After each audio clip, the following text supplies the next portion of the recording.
Nobody's been fiddling with your stuff, I think. Better not with those signs on there.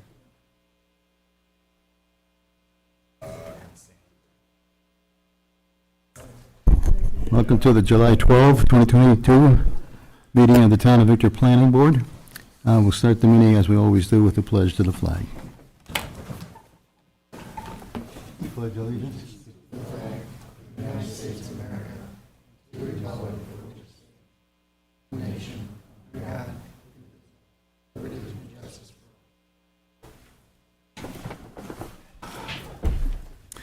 Got some announcements first. Emergency exits are to the right and left, should there be an emergency. The restrooms are out the entrance door and to the left. Be sure to sign the attendance sheet at the back of the meeting room, even if you are a developer or presenting an application. There are business cards at the back table next to the sign-in sheet to take with you, with the email address and phone number for the planning department. Also on the back table is a copy of the resolutions that will be read tonight, along with the agenda. Please turn off your cell phones or put them on silent. If you need to take a call, please take it out in the hallway. And that goes for all conversations as well. If you need to talk to somebody here in the room, don't do it here in the room. Go out into the hallway and do it.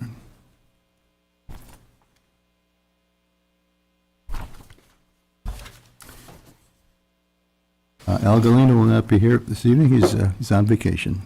But we have 4, and that's more than enough for a quorum. This meeting will be live streamed via YouTube with text commenting available. And on the table in the back is the website to do that if that's what you want to do in the future. We have meeting minutes from June 24th. Everybody had a chance to take a look at that. They weren't very long. Motion to, well, he was just, Joe abstains. He was away. I'll move to accept. Scott moves. Joe seconds. All in favor? Aye. Brief correspondence from Dave Anderson with regard to the Victor Square Retail Edition. And I think that was the only one, right?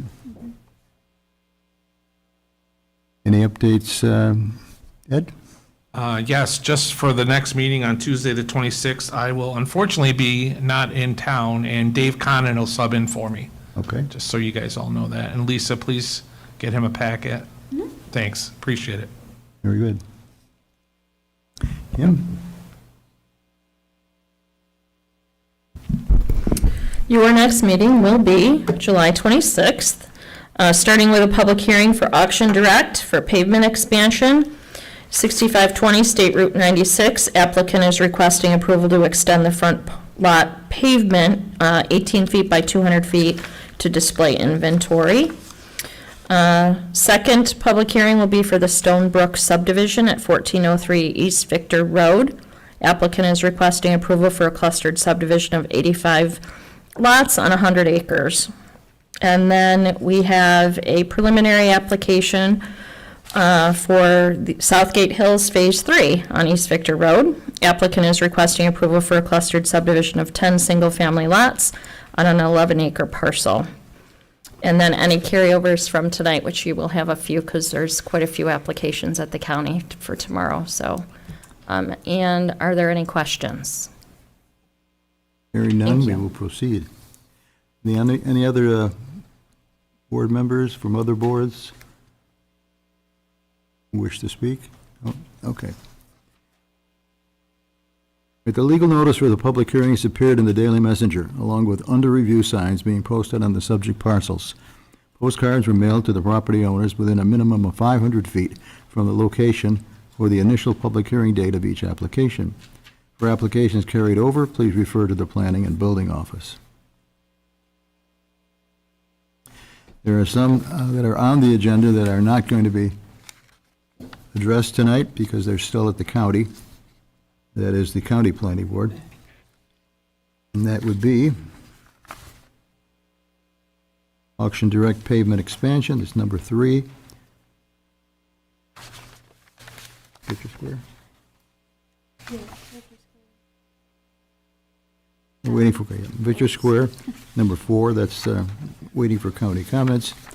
Likewise, number 5, Timber Top Tree Parking Expansion. also waiting for county comments. And number 6, Woods at Volantown revised, Section 1, also waiting for county comments and Conservation Board comments.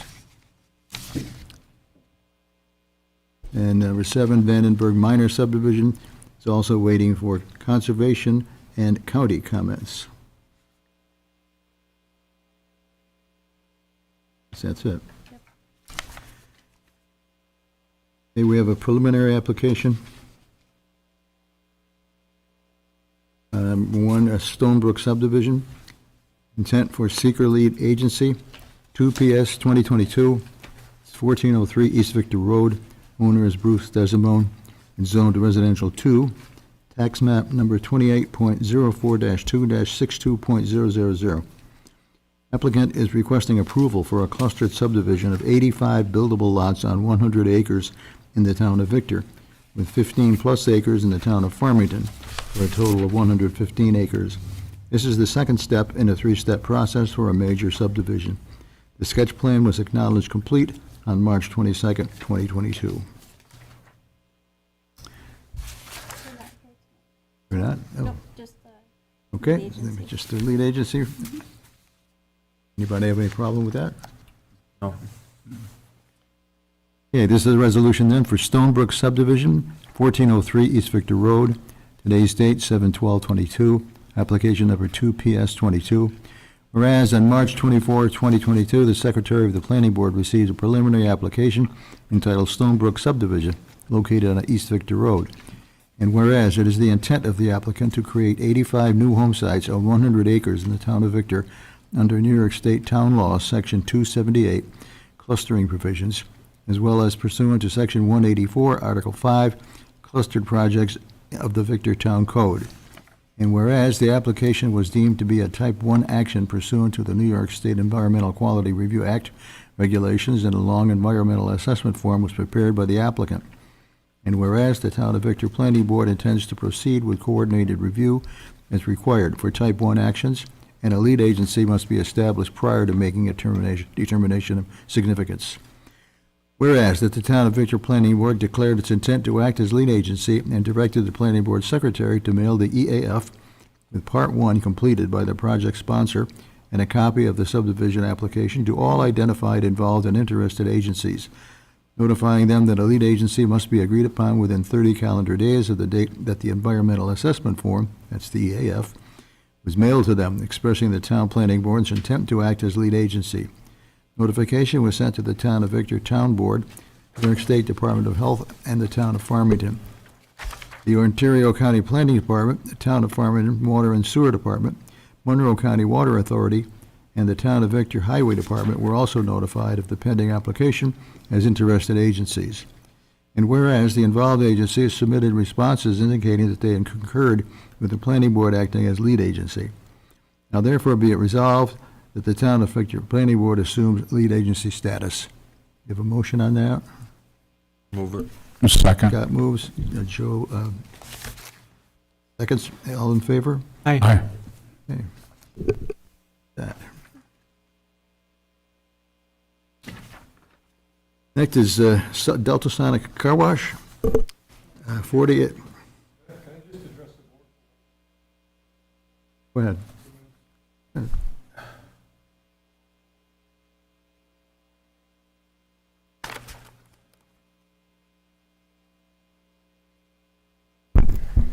David Wright, 33 Ketchum Street. I just want to keep the board up to date as far as what's going on with the conservation easement part of the project. 3 members of Victor Hiking Trails Board met with Genesee Land Trust last week, and This is Delta Sonic. Are you talking about Stonebrook? yeah. Oh, okay. Yeah, well, it's still up there. I wanted to just bring the board up to date of what's transpiring with the dedication of the land. So the developer has been working with Genesee Land Trust, asking them if they would accept it as a donation. And so Victor Hiking Trails met with Genesee Land Trust to go over how we could help them, they could help us. And we're going to do a site walk tomorrow It'll be the second or third sidewalk for Genesee Land Trust and third or fourth for Victor Hiking Trails. They just want to go over some final ideas on where possible trails could be located. And they'd still have to, that was with the staff that we met, they'll still have to go back to their board to get approval. And we're fairly confident that that will happen, that they will accept it. And when that happens, there'll be an agreement between Victor Hiking Trails and Genesee Land Trust to create and maintain trails on the conservation easement. So I just wanted to let the board know what's happening with that. Okay, sounds like it's moving along. Thank you.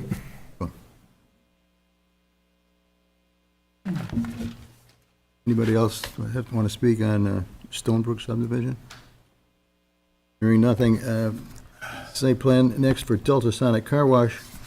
We'll note that the public hearing on this is closed. This is 40 SP 2021 and 10 SU 2021. 7463 State Route 96. It's zone commercial / industrial. The owner is Dilip Patel. Tax map number 6.00-1-64.100.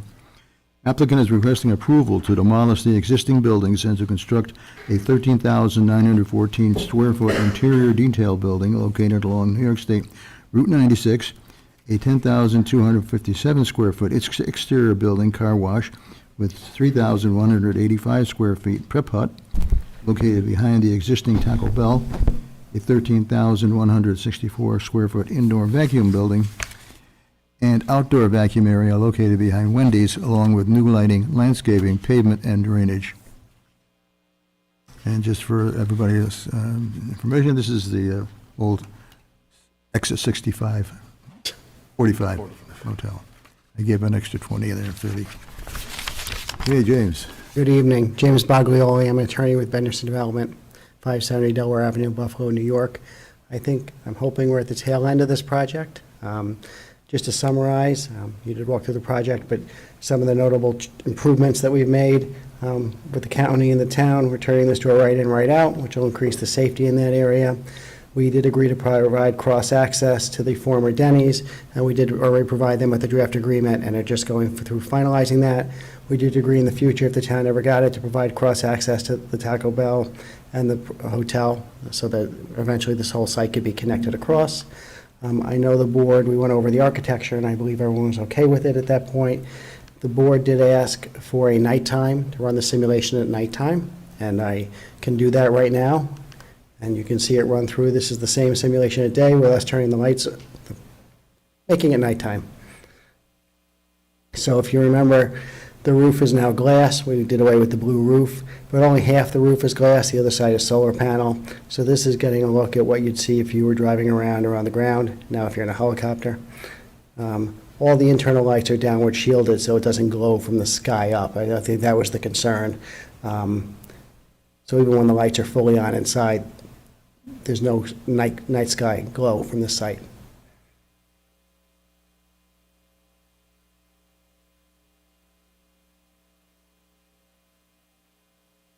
That's the interior cleaning building, interior vacuum building.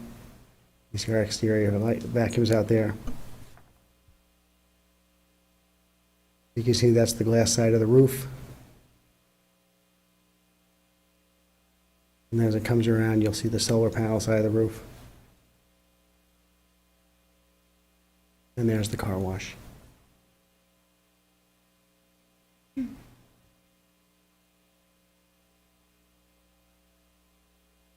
Next time I'll put this to music. It'll be more enjoyable that way. So as you can see, there's no glow from this when we ran it through the model. I think that was the main question. What's on when your business is closed for the evening? We turn a majority of the lighting off at nighttime, but the building lights around, we'll leave security lighting around the building. So the exterior wash lights on the sides of the buildings? Yeah. Basically? How Yeah. about the We'll mass leave- lighting? We'll leave some Is that- light poles on. But again, this is, the uses around us are open a lot later. So we're going to want to keep it kind of lit because you're going to have people, if you look at the, when we go to the site plan, go back. So this road here now services Denny's it services the car wash, it services into this area. So we're going to leave the lights on along the road, because that road is going to be used even after we're closed. So that's where actually a majority of our light poles are, so those stay on, because that road needs to stay lit for the adjoining property owners. And then we will turn some of the front lighting off to darken the site, but around the buildings, we'll leave the building wash lights on, so you can, it's more of a security lighting.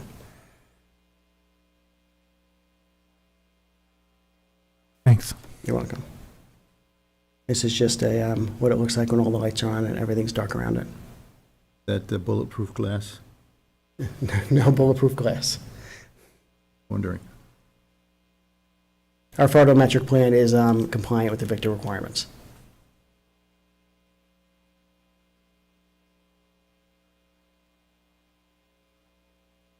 So, I'm happy to answer any other questions the board has.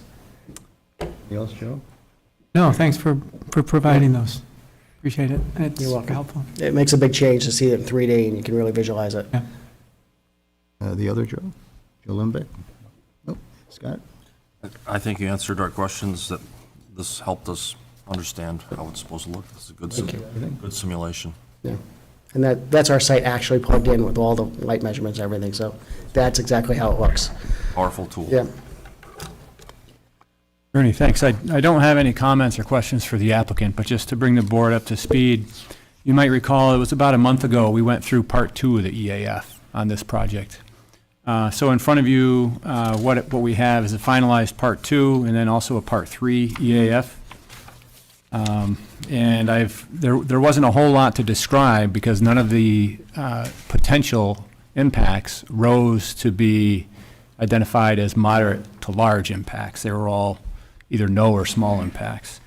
But I do want to just go over real quick. It's the last page in this packet, some of the narrative. So impact on transportation. So the proposed action may result in a change to existing transportation systems. While the impacts to traffic and transportation can be expected with the proposed project, impacts do not rise to a level of moderate to large. As noted in the June 13th, 2022 letter from CPL, the town's traffic consultant, the applicant has addressed all comments and concerns regarding the methodology utilized in preparing the TIS and the attachment. It is consistent with industry standards, and the data can be utilized in their analyses. We performed spot checks on the data in the various volume diagrams and synchro analyses and found no errors. This concludes our review of the material submitted. We agree with the recommendations within the assessment. 1, the conversion of the access to Main Street Fishers to a right-in, right-out, and retiming of the traffic signal at the Main Street Fishers intersection with Route 96 should help mitigate potential crashes at the intersection and on that roadway. And 2, the construction of cross-site access to the Taco Bell and Best Western sites will help alleviate level of service concerns for the eastbound left-turning vehicles exiting the site onto 96. So I just wanted to read that one aloud. I know that one was a concern. And then we've got just some elaboration on some of the other points there as well. But the way we've drafted this here for your consideration, we've got a draft negative declaration, which is included in part of the resolution if you wanted to entertain that. Are there any questions on the EAF? Any questions from the board? I guess the question that I have is based on the traffic analysis that Labella has done and with the other traffic consultant for the town. Everything's been mitigated to the greatest extent possible, would you say? Yeah, minimized and avoided as best as practicable. Okay. Yep. I'm okay with it. Okay. Right. The other Joe? You okay with it? Yeah, I was going to ask something before Scott's question, but the timing, that was my question, the signal timing at Route 96, that signal is tied into the Monroe County traffic. I don't believe it is. I thought we I had. could be wrong. And maybe it hasn't been done yet, but I think when the site up by Victor Crossing I'm thinking of Victor Square, Where, well, the right in, right out at Victor Square? yes, and weren't they going to tie all of them in as part of that? Not the Route 96 Main Street Fishers. They didn't come down that far south. They went from New York State Route 250, just north of the Victor municipal boundary, down to the 490. It's 890. 6 signals, not this one. Not So this this one. one is not tied into that new system that we're installing in the, Okay, the 6 signals. well, this one is independently timed. I assume it varies throughout the day depending on traffic levels, and are there, It likely does. Yeah. And the county has agreed with our timing improvement, so they're on board with that when we sat and met with them. okay. It'd be nice to someday get that all tied in through, all the way through Eastview. But I just wanted to verify that, obviously, it's not quite there yet. Okay, that's all I had, thanks. Sure.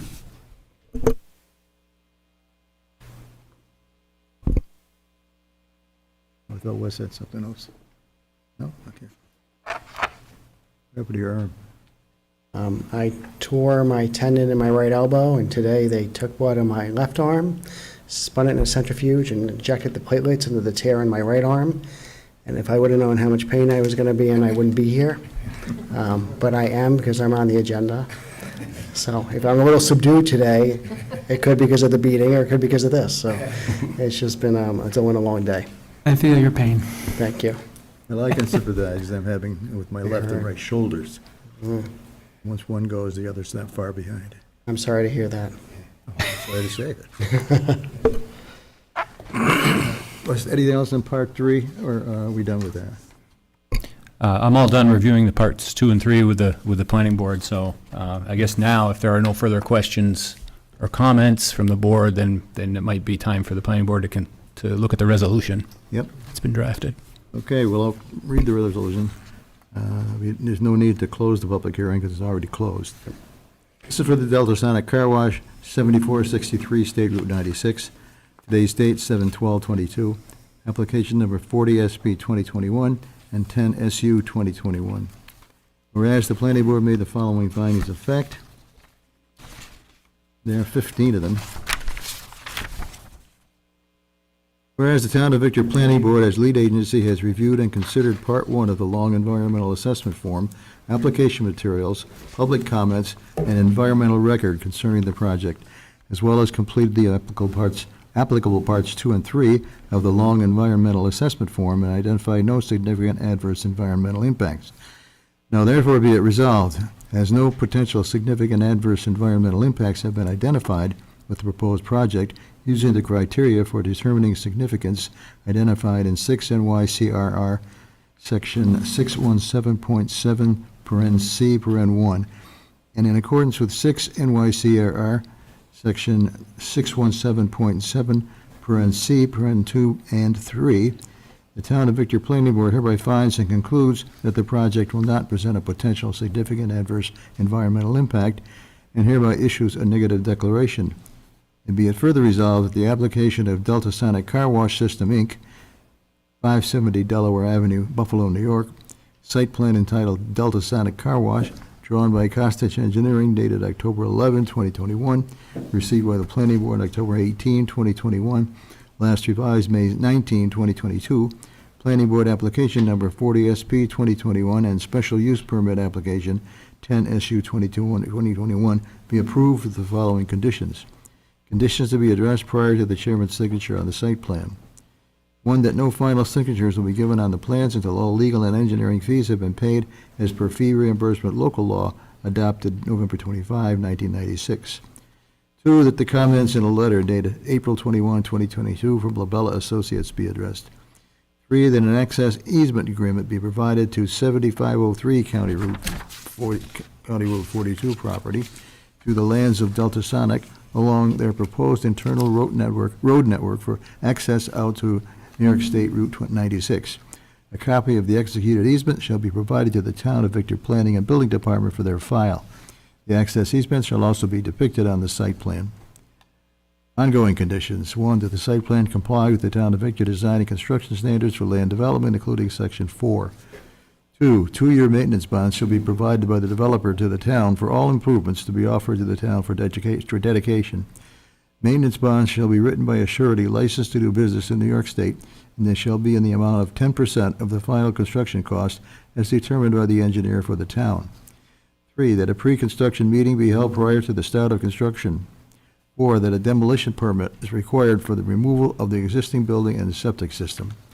5, that an Ontario County Highway work permit be obtained prior to the start of construction, addressing comments received in a memo dated July 11, 2022, from Paul Condon, P.E., with Ontario County Department of Public Works.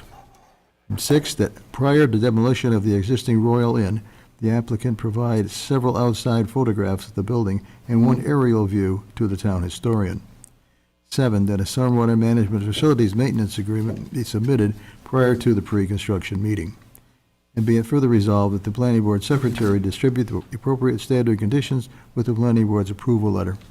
We have a motion on this? So moved. So Logan moves. Scott seconds. All in favor? Hey, Thank you very much. and a safe trip back to Buffalo? Please note, I'm on again. Then, after that. I'll stay. Bill Limbeck has opposed this application. But it's a 3-1, so it passes. Did that resolution include a neg deck as well? Yes, it did. Would you like my reasons for my opposition? Sure. Sure. So I have 35 years as a safety professional, and I'm trained in hazard assessment. We have empirical evidence that the right-in, right-out does not work, as evidenced by New York Beer Project on High Street. It's routinely ignored. And traffic is heavier on Main Street Fishers, and I'm not convinced. In spite of the studies, and I appreciate the fact that an easement was granted to potentially alleviate that, but I just don't believe that right-in, right-out is going to do what we hope it does. He may be back then. Having said that, I'll probably be a patron, so, but my Okay. gut tells me that it's just not the right idea. All right, well, we'll see how it works. Anything else?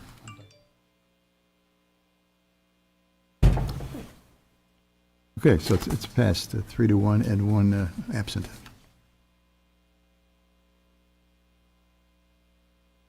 That's it.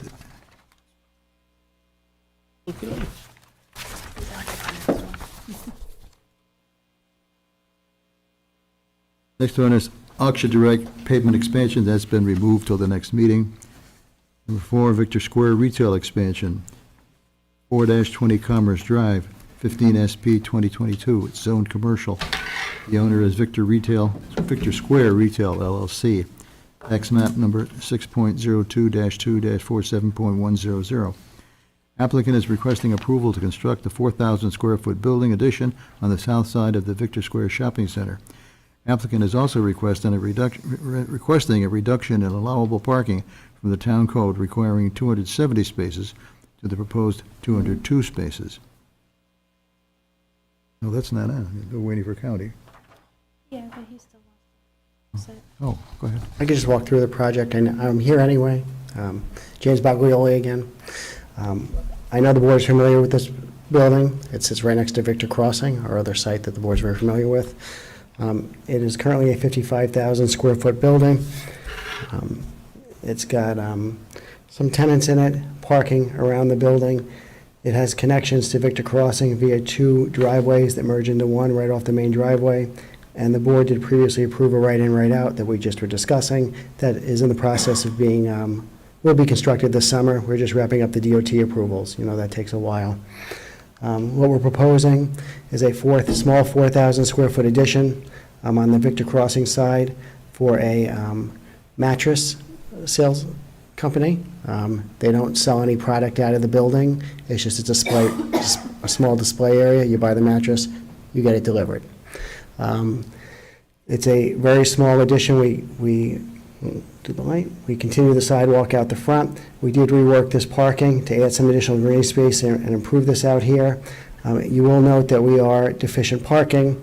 We can provide a parking study for this if you'd like, but if you've been to this site, you know that we don't have a lot of parking use.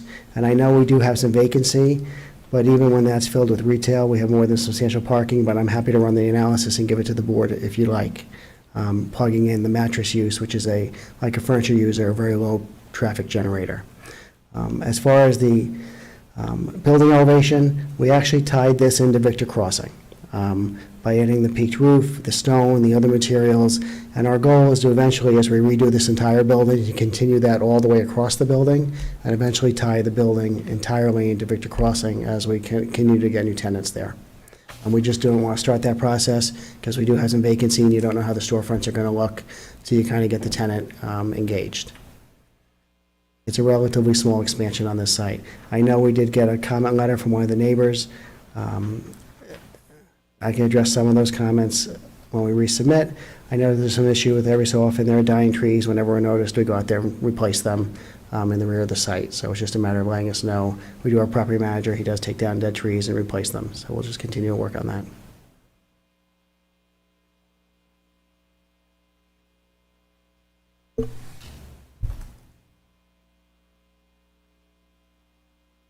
Is this similar to another mattress company, Jamestown Mattress? No, it's similar to a mattress that you would, it'll set your firmness. It'll, what is that, Sleep Number? Well, that's essentially what they do. Yeah, I'm not familiar with that one. Okay. So it's just a display area. They don't sell anything out of the store. I've always been puzzled by this entrance design with the two shapes, So- the Y and everything else. John, Ernie and I can talk about that because that goes way back to when we approved Victor Crossing. Originally, there was a concern that, I don't know if you were here when we first did it, but there was a concern that if there was an accident, that someone could get around the accident to get in, right? And so we built this double driveway. We don't need the double driveway. And at one point, we were looking at removing it, but it's a remnant of the original Victor Crossing approval, and it's been there ever since. And no one, I come here all the time. How many approvals have I got here? People only use one of those driveways. You only need one. And you can see the right in, right out now being here. So I would say that the majority of the people are now going to not make this movement, come in here, make a left across the oncoming Victor Crossing traffic. If I was here and I was going towards the mall, I would just swing in this way instead of making the right and the left, which is going to improve the safety of this area, because I will tell you that this stretch of this driveway, people generally go a lot faster than I would drive that. So taking the left outs is an improvement. Do we need both of those? We probably don't. We'll have to go away. I'm just wondering if you can take advantage of, instead of going straight through and teeing right at the building and then turning left or right, which is what you'd be forced to do at that addition, that if you had just eliminated that piece and just come into the front area. Eliminate right here. Oh, sorry, I do have a laser. Oh, you have a pointer? So Yep. why this? You got traffic coming in here. Could you put some parking, get rid of this piece and put some parking in or something to that effect? See, now, we could put parking there. That parking will be on Victor Crossing, Okay, because that's where the property line is. Yeah. And we had looked at an option to take that out and put that parking there. It, under your code, results in a variance because now the lot splits the property line, so it don't meet any of the setback requirements, right? But functionally, it operates as one unified shopping center for us. That's the way we treat these two properties. So actually, we'd be more than willing to take a look at doing that. I was just more concerned about getting through the approval process. so I'm just Yeah. sort of spitballing here, just to understand this. I don't know if anybody else ever thought about this particular intersection. You go in and say, which way do I go? Yeah. What's the point? So if it's an emergency egress, I understand that. Why doesn't it come back into here instead of straight in Didn't there? come back into there to do the grades. There's a significant. the grade right in When you here? start to go back there, the grade is a significant drop. Okay. Because at one point, we draw this a lot in our offices, right? So at one point, we talked about tying the back of this into the back of this would feed into the back of the Right. crossing, right? And that way people go right down. But the grade there is so significant, you can't build the retaining walls. The Yeah, I'm cost. staring at the contours here, and I can see what you're and talking you can't about. make it work. So that's why I believe at the time we built Victor Crossing, we swung that to the building. Huh. But I would certainly, and, you know, I would certainly prefer to, we have a plan, adding parking right here and taking that out. It's just a matter of that's going to require going to the zoning board and getting variances. I always call them paper variances because it operates like a shopping center, but sometimes, Victor, that's, I'm just thinking you could do a lot line adjustment, I mean, you can't do a lot line adjustment because there's also property owned by the gas company. right, and that's in here somewhere, that It's- corridor. It shows up in here, so what happens is we could slide part of the lot line, but not enough of the lot line to avoid the variance. So when you put the parking in, because I can't move the entire lot line because of we don't own the gas easement, it's not easement, the gas property, I can't make it work without a variance. So these two are there because, like it for emergencies, like you'd be able to use this and go around the back, or this to go around the front? I know you were And this here. was an emergency where you had to break a gate and all that before, and now it's right in, right out. Yes, so I believe at the time of Victor Crossing, the concern was if we had some big accident and you couldn't get through from here, one of these got closed off, you could go through the other one. I don't think in reality, we've been here, how long have we been coming to Victor? 16 years? We never had that happen. I don't think it's ever going to happen. You know, now we have two entrances in, one here and really one here. You only need one to get into the driveway. So people come in here and they take immediate left and go this way, or are they coming in and then left and around? People are taking the left in and going across the front of the site. That's our Yeah. experience. Yeah, Because where do you want to be when you're going shopping? You don't want to come to the side of the building and go left. Yeah. People want to come across the front.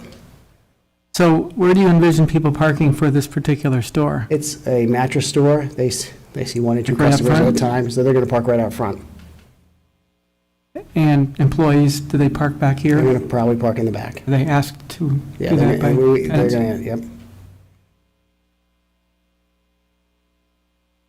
Well, Jamestown Matches only has one employee there. I think Sleep Number has two, so it's not a significant amount of employees. So these spaces go away and it becomes a dual entrance, if you will, along the side of the building. Mhm. And if you needed parking spaces here, you'd have to sort of come in the side and then you'd be in front of traffic that would be going by. Not that there's a lot of it, but, Well, our plan actually reworked, I'm more than happy to bring the other plan in, we can take a look at it, but it actually reworks the entire driveway, so the parking field functions like an actual parking field, and you feed into it in a normal manner. So both those driveways go away, we reoriented the way it came in, and then we had a parking field on the right side of the building, and it looks more like you'd see in what you expect in a normal shopping center. So that, we have a concept plan for that, but the result is, it's, the way your code's written, it's a lot of approvals to get there. And in some codes, like the town of Amherst, they have what they call a unified development. And what it does is it does away with all the internal setbacks. So if we own two properties and they have an REA, we don't need to comply with internal lot line setbacks, internal green space between a lot line, so that goes away. Here, I would need like 6, I think Kim and I looked at it, 6 or 7 variances to fix the driveway, do the parking lot. And I've had not great luck with variances, so I tend to stay away from them. the operative word is fix. Yeah. You know, if you say fix, should we be fixing this while you're going about doing this? And I'd be happy to bring that plan and look at it. I would love to see it, Yep. and honestly, if we need 5 variances or whatever it is, all can be lumped in the same application, and So, it improves the site, you Yep. know, I'd love to see it at Yep. least and consider, I don't know about the rest of the board, but, I'm happy to bring it in and discuss it. I mean, that was our A plan. That's the one we would have preferred. Yeah. Is it fixed the driveways, added the parking next to the building, and made the site much more functional. I mean, we had, like you said, 16 years of experience now, you kind of know how traffic Yeah. goes, Yeah. and we'd look at this in a more pragmatic fashion. I agree, and I think maybe if the board likes what you're showing us, we could make a referral to the zoning Yeah. board. One question I had along the same lines is it possible to create a permanent easement on the other property that would grant you the rights to use that property for parking purposes or whatever you need? Yeah. Without having to subdivide property. Yeah, we control both properties, so we can give ourselves any easements Right. in perpetuity. Right. They'd be locked in, so the easement's not a problem. It was just the variances at this point were kind of making us shy away from it. So why don't we do this, if you could put me on the next agenda, I'll come with that plan. We could look at that plan compared to what this plan looks like and see how we feel about it. I think it's a much better plan, actually. But we were trying to work within the confines of the parcel we were looking at. Sure. So I'm happy to do that. Yeah, like I said, there's Yep. experience, this was here before Yeah. crossing was there. Yep, And now that we know how it works, yep, and you've also got that exit is more formalized, that you have right in, right out, that gives you a whole lot more flexibility, in my mind, yep. to simplify, I'll call it that, the the entrance. So I'm happy to come back and discuss that. That was one of the plans we were considering, so. Yeah, I'm fine with that if the rest of the That board would be is good. too. And if you can address the neighbors' concerns regarding landscaping and headlights, I Yeah. think that would be really helpful. Yeah, it's just, So- we're always out there taking out the dead trees, putting new ones back. Sometimes you don't see them in the woods, and sometimes they're closer to him than we can see at the back of the shopping center. So I know every time Kim calls us, we go out there, we take the dead ones down, we plant the new ones back in. It's just a matter of bad weather and heavy winters, you lose some trees. So we'll take care of that. I'm advised we have some call-in comments. Suzie? From a Dave Anderson, he did not state his address. His concerns sound like they have to do with noise. Hang on a second. There's an ongoing concern from residential neighbors of excessive noise coming from the Victor Square at hours after 9 p.m. and is documented as late as 11:40 p.m. They use a vacuum truck that sounds like a jet engine and leaf blowers to clear the parking lots of debris. I literally cannot hear my television without turning up the volume while this equipment is in use. Could they please be a good neighbor and perform this maintenance at a more reasonable hour? And that's it. Who's that from? Dave Anderson, no address given. I think he also submitted an did. email. Got one in writing, too. And we have addressed that. We've had some rare occasions where that has happened. Usually it's when we have a new person operating the equipment. The minute I get the call that happened, it stops, and we operate within normal hours. And I think, Kim, you can confirm that we've addressed that every time. It has not happened a lot. I think, 2 times over the last couple of years, and we're right on it. So it's just a matter, you get people change, and they show up at a different time, we're right on it. Especially because next door, we can't do that after 9 o'clock. So we generally have the same company, so it's not an ongoing error problem. Any others, Suzie? Well, I might as well read Dave Anderson's questions here that he has already submitted. Is what type of businesses will occupy the existing vacant space and new expansion? You've already addressed that. It's a mattress outlet, not a retail sale. It's just to have them there so people can see them and order from there. Am I correct? That's correct. Number 2, does the applicant foresee any change of use for this property? No. Well, I don't know. You're not using the other part of it. No, and it's been retail, and we're marketing it for retail. Number 3, how can a reduction in the number of parking spaces be determined without knowing the potential future demand? The way you do that is you plug that number in as retail, because that's how we'd fill it, and I'll give you the IT analysis, but it shows that we have more than sufficient parking.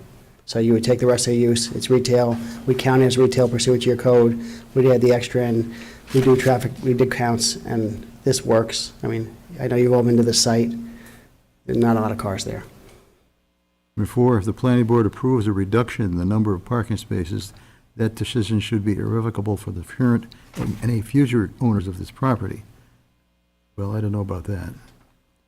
A setback variance from State Route 96 was already granted prior to the construction of the plaza. The 100-foot residential buffer and Forever Wild section should never be jeopardized! Exclamation point. That's more a statement than a question, but I'll go to number 5. I would request that additional non-deciduous trees be required in the northeast corner of the parking lot. My concern is that bright light from vehicle headlights could shine on residential homes when entering the proposed right-in, right-out entrance/exit. This additional screening would reduce the potential problem. The issue would more likely occur during the winter months when the deciduous trees have lost their leaves and the sun sets earlier in the day. You planning on any plantings? We weren't changing anything on the outskirts of this. I could certainly add some more trees. I just got to figure out where they go. This doesn't change any of the impervious area or any of the landscaping. So the only construction area or impact area is over pavement in this area. But if he's looking for some more trees in this area, Right. we could certainly add some more trees, some evergreens or something in that area. I'll take a look at it, see what can go out there. That's a pretty thick, last time I was out there, it's a pretty thick vegetated area. There's a conservation easement all the way around the back. It is thick. I don't know what kinds of trees there are there, if they're, Yeah, I'll take a look at it, but it's a pretty thick vegetated area. Yeah. Number 6, please note that 3 mature cherry trees fell over and were removed in recent years in the Forever Wild area that borders my residence near the parking lot. Well, that's a statement. 7, that several dead trees in the residential buffer have not yet been replaced that were previously brought to the board's attention. You know anything about that, James? I'll have our park manager take a look at what trees are dead. I know we've replaced a bunch of trees that died over the winter, so if there's some more out there, we'll just replace them. Okay. Anybody from the board have anything? Are you all set? Yeah, I'm fine. I'm looking forward to seeing your proposed Yep. improved operations entry, so. Huh? good. Wes, you have anything on this one? Well, we did provide a comment letter, but it's very specific to this, the current plan that's in front of you. And, given that there's potentially an alternative layout that may not need, maybe they're not requesting a reduction in the number of required parking spaces in that alternative plan. I'll let the applicant respond to any of the more technical items that really could be addressed on the future plan. But let's see. I guess the one thing that I noted on this plan, there was only one light pole that was going to be moved, maybe about a couple of feet. There was Yeah. no new lighting proposed. For all right? intents and purposes, the outside the building stays exactly the same. We tweak a little bit of the landscaping up front to reconfigure that island. One lighting pole gets shifted a few feet. There's no additional lighting, no impact to any of the setbacks, no impact to any of the green space. The only thing is the 4,000 square foot, on this plan, is the addition. But I'm happy to come back with the other plan, and we could discuss that. I think it's a good discussion to have. Yeah, I guess the last item, just for clarification, maybe it's already been said, I did hear the applicant say it earlier tonight. This particular application is for just that building expansion there and the parking and now potentially the access. Minus the right-in, right-out that was previously approved, even though the plan that was submitted that we reviewed had some proposed improvements at the right-in, right-out location, that's already been approved by the planning board. So that's it for me. Yeah, he has submitted an aerial showing where his home is located.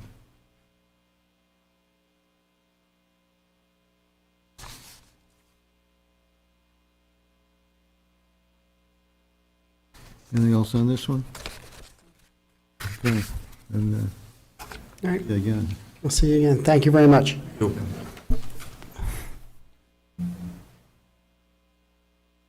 as I indicated, we're waiting for the county comments. That's where we can't do anything tonight. This is Timber Top Tree Parking Expansion. And this is at 7355 State Route 96, 16 SP 2022, it's zoned commercial/light industrial. The owner is DST Associates LLC, tax map number 15.00-2-22.220. Applicant is requesting approval for site plan modification to the existing 1.6 acre parcel to accommodate the business operations of Timber Top Tree. And the comment here again is waiting for county comments, but we'll hear a presentation this evening. Good evening, Alex Ammering with Costage Engineering, offices at 217 Lake Ave, Rochester, New York. With me is Brad Hollowell, the owner of Timber Top Tree.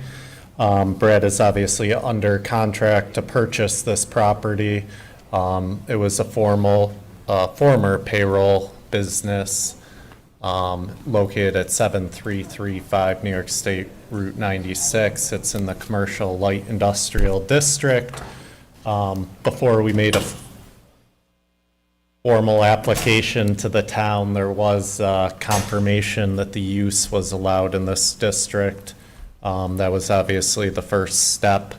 Then we had the opportunity to review with Brad his business operations. He will occupy the building itself primarily as office space and use it for some maintenance for equipment. And then the parking area, the existing parking area was a double stacked parking lot for traditional passenger vehicles. Obviously, he operates some trailers and a few larger trucks that obviously require different turning movements and radiuses and all that. So along with that, we're proposing a bunch of landscape. You'll see evergreens kind of on both sides of the property. You'll also see some arborvitaes off the northwest corner of the building and some, I believe, boxwoods that kind of line the front entrance. Again, there will be no public, or for better term, public access to this. Their business model obviously takes phone calls. They go out and consult on job sites, give quotes, all of that. So you'll only have employees coming and going from the site. The ingress and egress actually exists under an easement which serves Fisher's Landing to the west, Doodlebugs. That's will remain. There was a comment letter from DOT saying they obviously had no issues. There's no substantial increase or decrease in traffic through that existing access point. We are proposing a couple fuel tanks that would just be used to fuel the vehicles coming and going. There were a few comments from town staff about the details of that. The fire marshal, I believe Wes also had a couple comments, which we'd be happy to address. Other than that, the only modification to the building was before it was the payroll business, there was actually a overhead door in the rear of the building. It's kind of a walkout style, if you're familiar. The grade drops off back there. That overhead door was sided over at some point. He would be opening that back up. I believe they'll require a building permit, which would obviously go through that process, so. Other than that, we've received, again, I think New York State DOT comments, fire marshal comments, code enforcement comments. I think there was a single landscape consultant comment, and town engineering comments. So we appreciate getting all those in advance of the meeting, and, you know, I'd be happy to talk through any of those. And again, from an operational standpoint, I think Brad can answer any questions about the business itself, so. Where are the fuel tanks going to be? Well, looking at this plan, it looks like there are two areas where they might be. At the bottom there. See that? It says proposed 2 300-gallon fuel tanks on gravel. And you've got, I don't know what these things are. There's 4 of them at the corner. Look like trailers. Yeah, we showed a representation of a few different types of vehicles. I believe you have some enclosed trailers, right? And then also a few larger trucks. I think stump grinders, right, which are towed. Yeah. That's just parking. Yeah, that's all going to be left open. Again, with the larger vehicles, typically, I think they would kind of pull in and go in a clockwise rotation, you know, and park. And then where we put the fuel dispensing, you know, would be kind of a natural location when they, you know, go to pull out for the day. We do have some, I think, flexibility in where the fuel tanks go. There is a force main from a town pump station, which I think is in the island, just east of Doodlebugs there.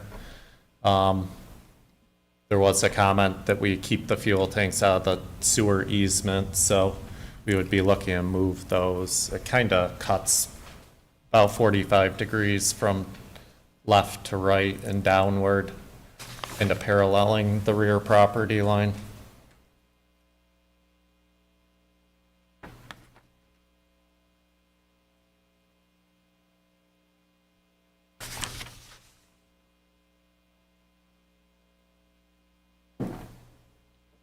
I have no issues with this application. I think it's a good reuse of the building and the site, and sounds like good for your business. Thank you. Brad?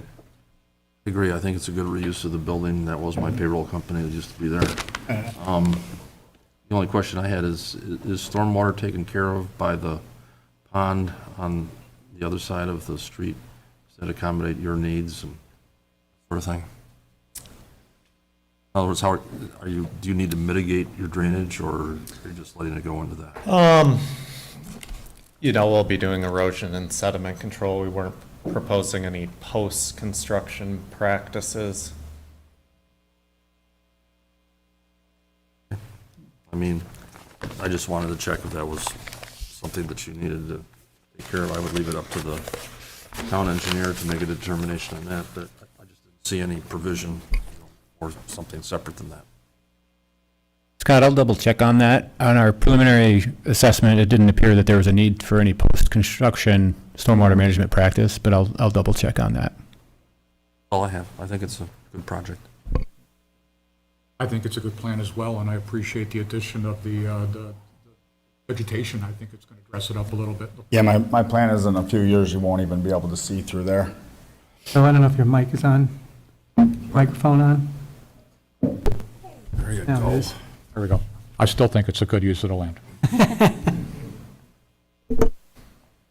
Anything else? Anybody from the public want to make any comments on this one?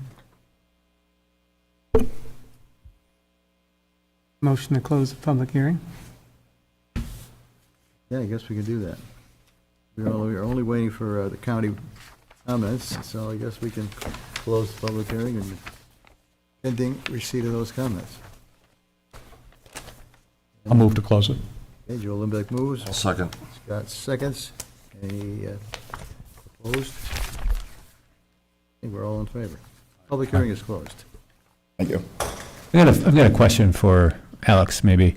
The proposed natural stone retaining wall, is that just going to be a couple of feet high on the, Yeah, I think it's going to be about 3 feet tall. Okay. Brad had been working with, I believe already a site contractor, right, who has reached out to Sensenegs and I think purchasing some units from them. They would just be larger gravity style units, you know, not smaller segmental. okay, yeah, just for the planning boards. Just to reference, there's a proposed retaining wall here at the top of the parking area, and I think it might come down It's a right a angle. little bit on the side. Yeah, I actually stopped to look on the way out here. It's kind of a timber retaining wall now that provides access to that kind of southeast corner of the building, because the grade wraps around that southeast corner. And it doesn't look great. It doesn't have any drainage or anything out there today, so it's seen better days. And Okay, but even though, even said, you know, it sounds pretty insignificant in terms of height. I think 3 feet. it'll actually help because the Yeah. vehicles, it will be on the low side of the retaining wall. So, you know, you'll have less visual impact if you were at the neighboring property, so. Helps with the parking grading and all that, so it's good. There was one comment, I think, from code enforcement, obviously, about working with you guys. This is kind of a less traditional use from a parking generation standpoint where it's really only his employees. It's not a function, the square footage of the building itself. So I wasn't sure, you know, if there was any opportunity to talk about that now or. Sure. What do you want to do? I thought they said something, they wanted to reduce the parking spots to 6 or something. They sent me an email about. No, I think the calculation when you calculate it as, I forget what the use was, retail or something equivalent, it requires, I forget what it was, 20 or 30 parking spots. And, I don't think you're ever going to have more than 10 employees. Yeah, and that would be years from now. I mean, Yeah, Well, you have 10 employee parking spaces right now on the west side, it looks like, yeah. north side. I don't know which way it's oriented, but, and then you've got all that parking area for your trucks and trailers and things, so it's more than enough to work with. Yep. something changed in the future, I think you could pretty easily come up with a few more, so. The area to the east is just to be used for equipment and such, right? And It's not gonna be striped. larger vehicles. Yep. So if for some reason this were to convert to some other usage in the future, it would seem that you have ample Yeah, parking. for that small building, for sure. Plenty.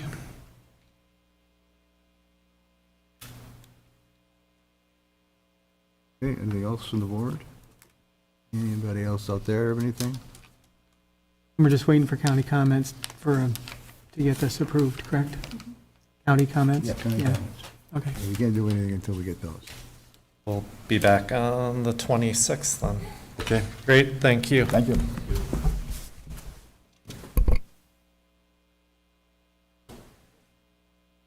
Next is the Woods at Valentine, revised Section 1, High Point Drive, it's zoned PDD, Plan Development District, 17 SP 2022. Owner is Valentine Woods LLC. Applicant is requesting approval to modify the June 21 approved site plan for Woods at Valentine. Applicant is looking to make modifications to Section 1 and construct two 42-unit buildings, update the proposed clubhouse and associated site layout. And notation there, we're waiting for the conservation and county comments, but we will go ahead with what you got and proceed on another night. Yeah, good evening, everyone. My name is James Creedicos. I'm with BME Associates. Here with me this evening, I have Dave Hanlon, as well as Steve Coleman from Hanlon Architects, as well as Dave Christo. I think he's out there chatting with somebody. He's with Commercial Street Partners. Just to clarify, that is the applicant, the Commercial Street Partners LLC. It is not Woods at Valentine LLC any longer. A little history has, over the course of the last year, Fred Rinaldi, as you all know well, worked out a deal to transfer the property, so it's now under Commercial Street Partners LLC. So that's part of the reason why we're here this evening. Once they went into working through some of the final design components with the buildings and things, they elected to kind of make some changes, which is why we've resubmitted an application for a site plan modification. We just had the approval extended, I believe, at your last planning board meeting. We just wanted to make sure, in case you guys had issues with this, that we could always revert back to the plan as it was currently approved. So the change mainly is going from we're only looking at Section 1 to start. So whenever I'm comparing anything to the other seeker areas, I'm talking about the 8.1 acres, which is effectively to the east side of High Point Drive to just north here where this property line comes. So this is about 8.1 acres. We figured what we'll do is just kind of make our comparisons for seeker stormwater for just that area, because we're not looking to change or update any of the design configuration or approvals with the future sections. Something may change there, but if there does, we will be back. We really just wanted to kind of get the project started. They do want to get out and start building, start constructing. Pretty much as soon as we get approval. So we're excited that the project is actually going to get some legs and get developed now after all our COVID hiccups and delays over the last couple of years. So as I mentioned, the change really that we're looking at is going from a 4-building configuration down to a 2. We still have the same number of units proposed across the whole site and in Section 1. So we're still at a total of 84 units in Section 1. So before we had 4 21-unit buildings, now we have 2 42-unit buildings. With that change, we also have looked at doing the final design for the clubhouse and the community center here. And one of the comments we did receive was inquiring if that was going to be for the public residents or just the residents of the Woods of Valentine. It is intended for just the residents of this area. But what ended up happening with that is when we looked at the final configuration sizing of that, for the total 288 units, which are still planned for the Woods of Allentown. The smaller footprint and design that never really was finalized was determined to be a little bit too small. So that's where a little bit of our impervious surface increase comes from, was the expansion of that clubhouse, as well as providing a couple additional parking spaces there to really support the idea that a lot of people are probably going to be driving from sections 2, 3, and 4 down to the clubhouse. If they're just going to use the pool or something, they don't want to walk through, the pretty substantial elevation change through the up northern sections, as well as along High Point Drive. So with that, the buildings, the main change there is we kind of went from a 4-story configuration down to a 3-story configuration. Previously, we had 3 stories above grade as well as 1 subsurface level, which housed 21 parking spaces per building. With the change to help with some of the costs, as well as to help improve some of the fire service features, we've gotten rid of that underground elevation. So now there is a first, second, and third floor. The first floor component, the eastern or the rear portion of the building, is the parking area. So there still is now 42 spaces per the 2 buildings, so still 1 space per unit interior parking. And there is access at the northern and southern ends of each of those buildings, and that does run all the way through the building. So you can enter in one end, you can drive all the way through the building to get to the other. To accommodate a little bit of the grade and elevation changes out here, that parking area toward the southern ends of each of those buildings does slope into the ground a little bit. So if you look at some of the renderings on the southern end of the building that show the garage entrances, it still might look like it's lower than the first floor elevation. I think we got up to around 8 feet or so of grade change, from the true first floor to where that entrance can walk out. And that really just helps us accommodate the grades, helps us minimize earthworks, and a whole number of other features that kind of enable us to do that. Because before we had a lot of stepping of the buildings as you moved down the site to allow that to happen. So with that, we're still looking to do the refuse in the building. They'll still be private totes. They'll be handled on site through their management people. We had another comment about HVAC units. Those are planned to be ground mounted, probably in the rear of the building. They're not shown on our site plans now because we don't have final locations of them, but we will add something to indicate there will be screened via vegetation and help to block them from any potential views. The utilities and things for the development are very consistent with the previous approvals. The sanitary sewer system out here is going to continue to make the connection from some existing sewers along High Point Drive here that are effectively a dead-end run right now, and then complete the loop down through Section 1 to some existing sewers that were stubbed up into the site when High Point Drive was developed, as well as the original plans for the townhouses. I think that occurred back in 2007, 2008, if I'm not mistaken. The water system is still going to be, for Section 1, is going to be the same as what the Water Authority reviewed and approved with the other plans. We're still going to be connecting to the water supply system that exists along High Point Drive. Effectively, right now, the water main terminates at a hydrant just north of Section 1. The original plans, if you recall, when Victor was the owner of the water system, was to create a connection through this from the higher pressure zone that's served from the Steel Road water tank up here down to the Valentine Road water system. As part of the approvals, when we went through this back in 2019, the Water Authority said no. They don't want any sort of connection between those 2 pressure zones. They don't want any sort of accidental operation of that, which can cause some other issues, bursting of pipes and things of that nature. So the plan is still, for Section 1, is going to be to tap off that existing public main, come into the clubhouse where we're going to have our backflow equipment, and then we're going to run separated fire and domestic water lines that'll be private down through the development. They'll support the domestic uses in the building, as well as the sprinkler systems and all the fire hydrants. So everything there is going to be private. It's exactly the same as what we had proposed before.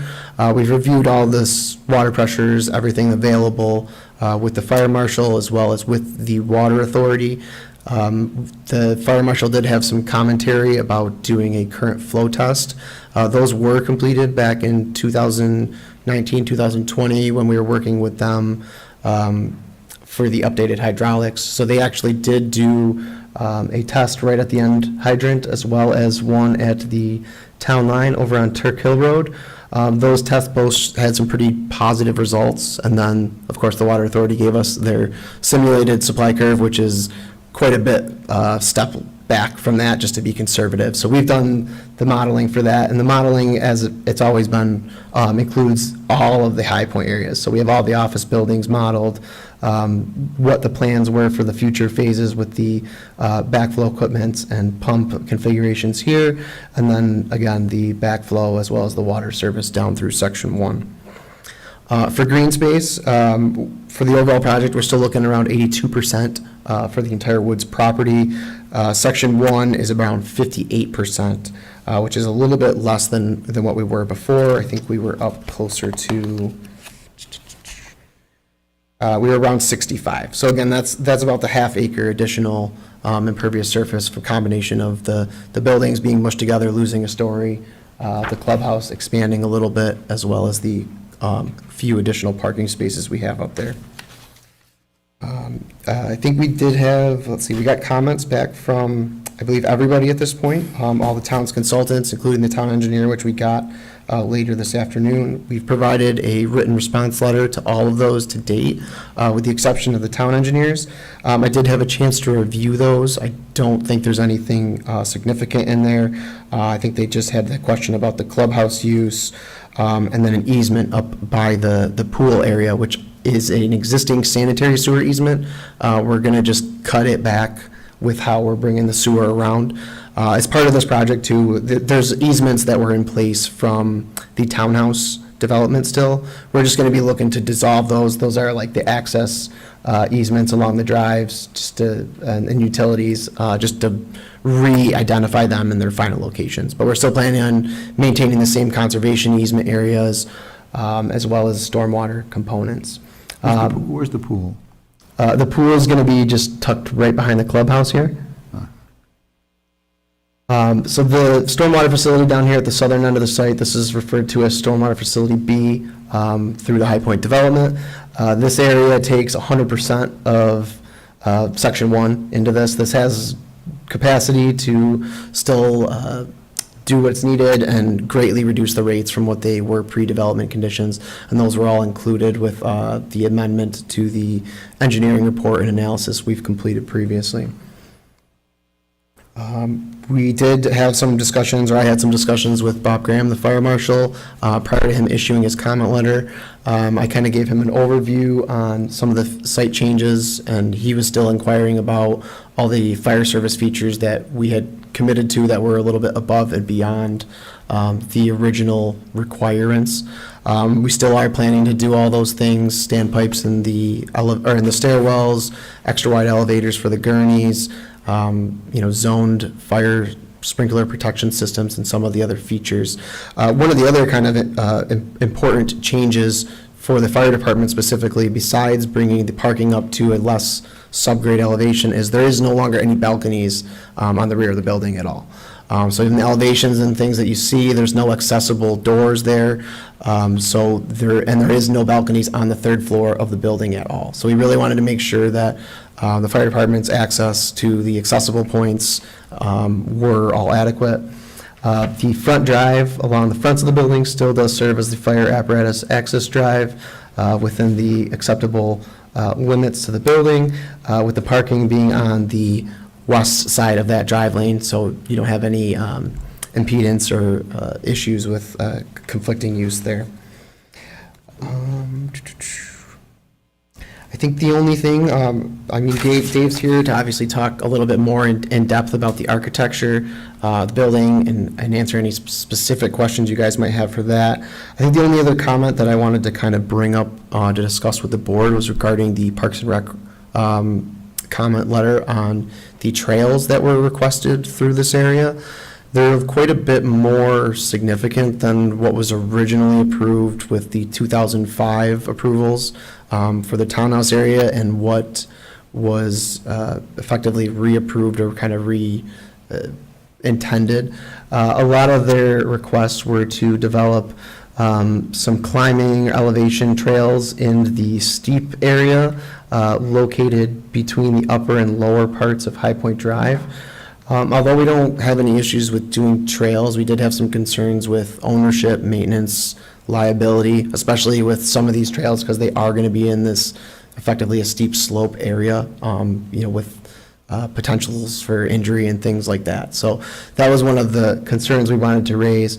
However, we are in agreement to do 2 of the trails that were originally approved with the 2005 plans, which included a trail connection from the northern entrance up toward what is now building 300, and then another trail down from around 200 that kind of weaved through here to make this connection. That trail was actually on the High Point 200 building plans. I just don't know if it was ever constructed or if it's just been overgrown or not maintained. My guess is that it wasn't put in because it would have been a trail to nowhere.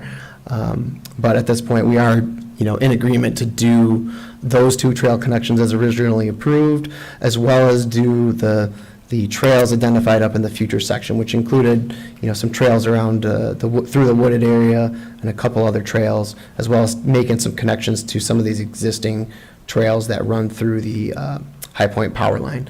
And then a lot of the other trails that were identified in that letter are up on the office building on the upper part and some of the loops through there. James, quick question for you. Sure.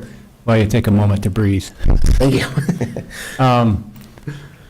The steep slope trails or steep slope climbing trails in that hairpin area, is there a conservation easement in that hairpin around High Point Drive? Yes, this entire wooded area is all in a conservation easement existing, and we weren't planning on doing anything with that. We're just going to leave it there. Okay.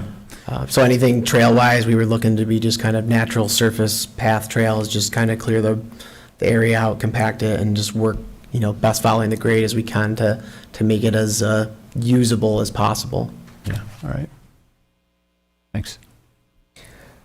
So I think we'll turn it over to Dave at this point, unless you guys have any site-specific questions you want me to answer first. I'll let Dave kind of go through some of the building updates more specifically with details to kind of show how we're trying to be, compliant with the architecture that we originally promised and the view sheds and that whole aspect of the project. James, the new owner owns how much? I mean, where would you draw a line with your laser? So they own the 56.7 acre parcel, which is the Woods of Allentown. So it comes down here. This is the Forest Park area we added. Comes around the High Point Building 300 parking lot here, and it kind of just bisects down. And then the lot lines, I believe, kind of meander through the woods here. So majority of the central area is on the Woods of Allentown property. And then you can effectively follow this drive up to Section 4 between that and the rear parking of Building 300. So I have a laser here too. These are all private drives owned by the new owner, and then this is public drive, town road through the site, correct? Correct, yep. High Point Drive is a public right-of-way today. The drive in front of the building, Section 1, as well as all the stubs will be private drives, and then Okay. they'll be maintained by the new owner. And we still do plan on providing, all the amenities, and that's why they worked with, us as well as Hanlon. Just because we were involved throughout the whole process, we really have a good feel of all the things we've agreed to, and we really wanted to make sure that we were still delivering a consistent project to the town, not trying to get around or cut any corners or anything. So the Rinaldi still own the 3 buildings, commercial buildings, plus at the bottom of. Correct, yep, they Yeah. still own all of the High Point retail areas here along High Point Drive Extension, all 3 office buildings, as well as the Beer Project, Chase Bank, and Longhorn parcels. Okay. I just want to make sure I was clear on ownership change here. Correct, it's just the residential component, and I'm not sure 100%, but I know the Rinaldis don't have a lot of, or any, I think, residential in their portfolio. This was going to be one of their first things, so my guess is that once they started working through it, along with all the other things that kind of got generated from COVID, they wanted to stick to what they know they are great at and excel at. Okay, thanks.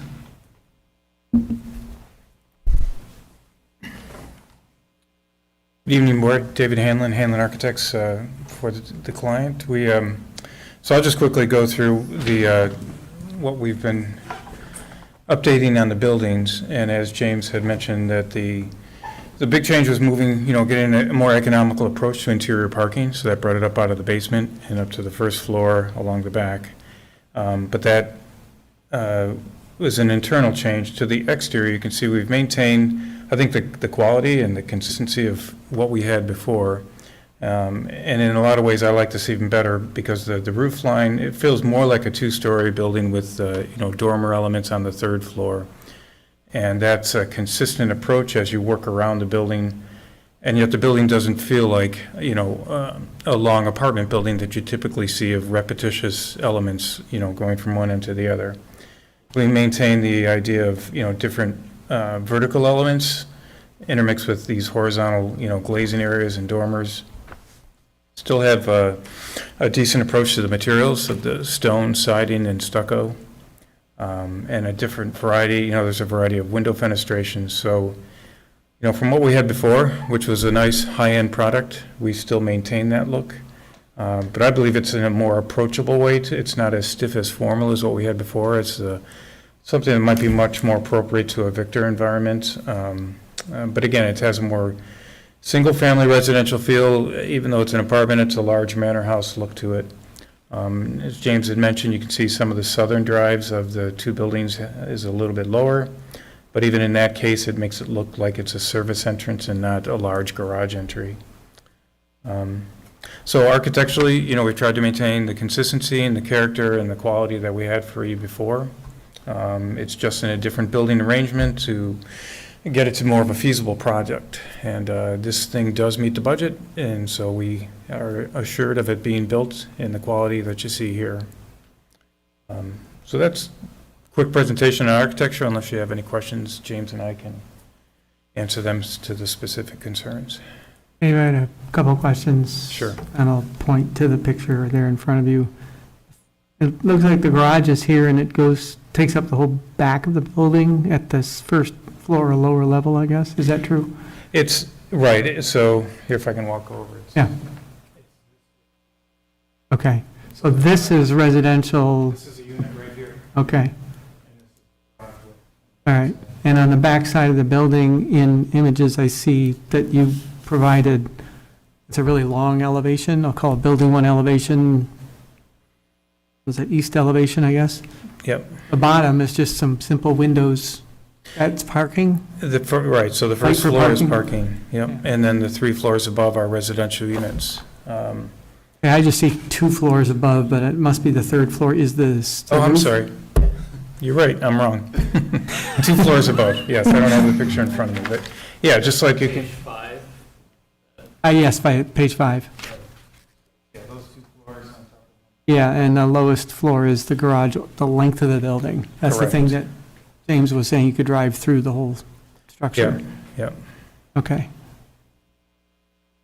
I was going to say, those are pretty Spartan apartments, if that's what they were at the bottom. Yeah, and, we debated on to have a lot of windows, minimal windows, and, it is a garage. It's good to have some natural light, but we didn't want to draw attention to it. We also wanted to have a different approach to the first floor as there is to the upper floors. But we're happy to receive your comments on that. I would expect you'd see some plantings along there that might, go up 5, 6 feet, something to that effect, along that wall. Yep, I think we could increase some vegetation back there. We're going to need it anyways for, those are James had mentioned, the residential condensing units that'll be on the ground. So those are the ground-mounted units. They're not HVAC units, they're just your typical condensers. We'll have to have vegetation around them anyways, and we can embellish that to provide some variety. Right in the middle of the building, it says, it's like a, kind of a large blank area with 3 windows, three Steve, you probably. panes in the middle of it on sheet 5. I don't know if you have it on. Sheet 5, we don't have on a board, but Suzie, do you know if we have other, or any of the other elevations on your? No, that's the front. Page top 5, if you have it. Apparently not.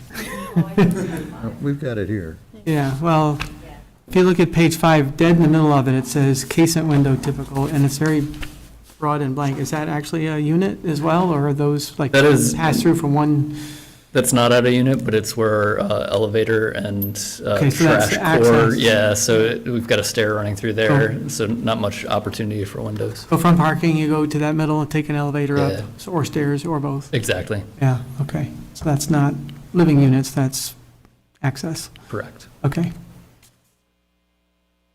Otherwise, David's nice architecture and looks like it would fit the area. That's all I had, Ernie. Yeah, and the only other thing I would like to point out is, I think one of the last images that were up there was a similar photo simulation that we did from Valentine Road. If you recall, we went through this before, we actually did a balloon study, and flew balloons at the approximate center of all the buildings. The main view shed that we had was from kind of the bend on Valentine Road, kind of southeast of the site, looking up through this. So this is the same graphic location that we provided back with the original FEIS back in 2005, and then we have the same graphic that we updated for 2019. This is using the same balloon study, so this is actually the exact same image. And then it does a pretty good representation of showing how it's screened even on a non-leaf cover state. I mean, you can still see some of the office buildings and stuff up at the top of the hill today. I believe that's office building 200, if I'm not mistaken. 300 would be there now, which is not rendered in that photo because this was pre that.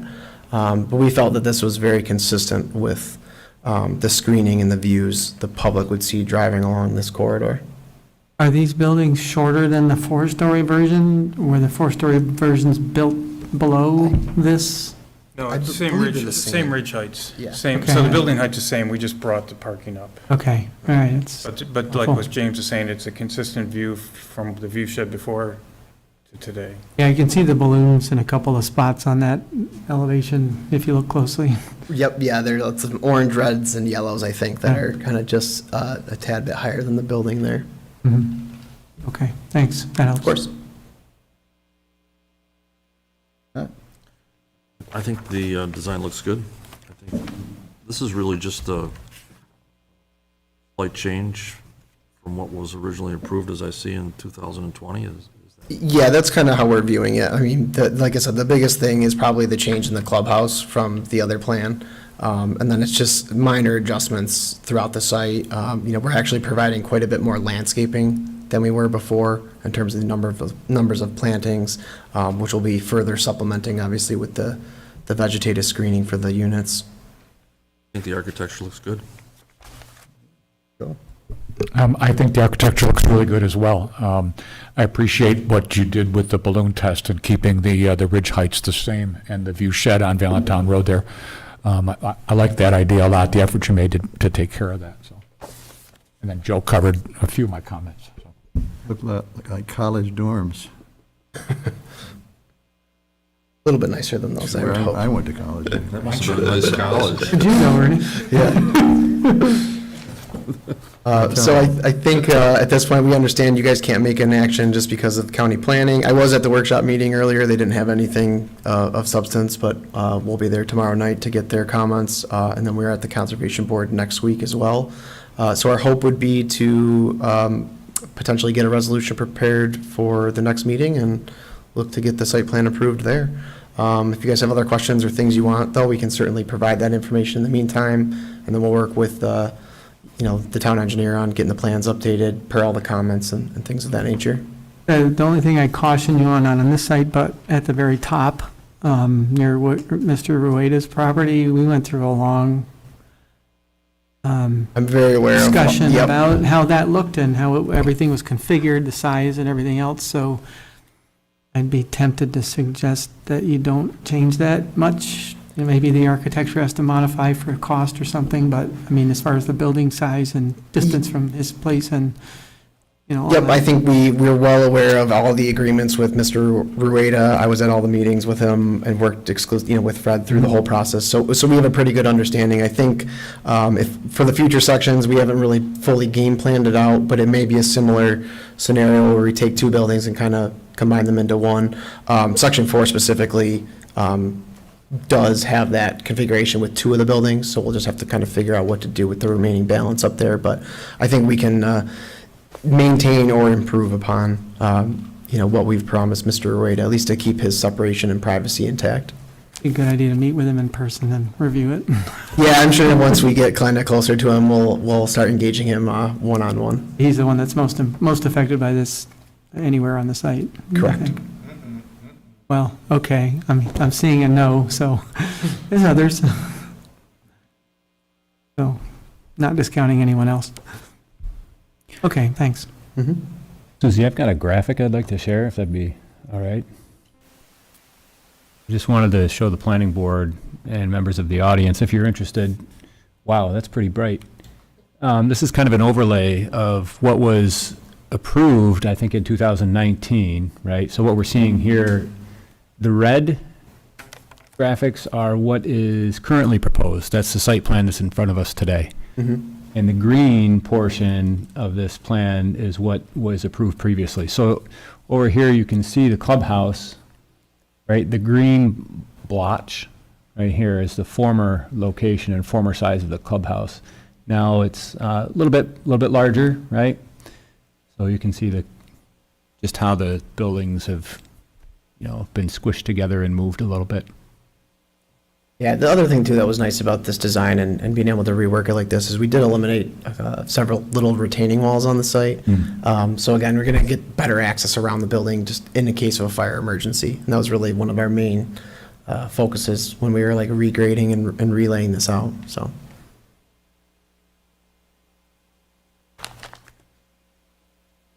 Okay. You all set for tonight? Probably should. Public comments?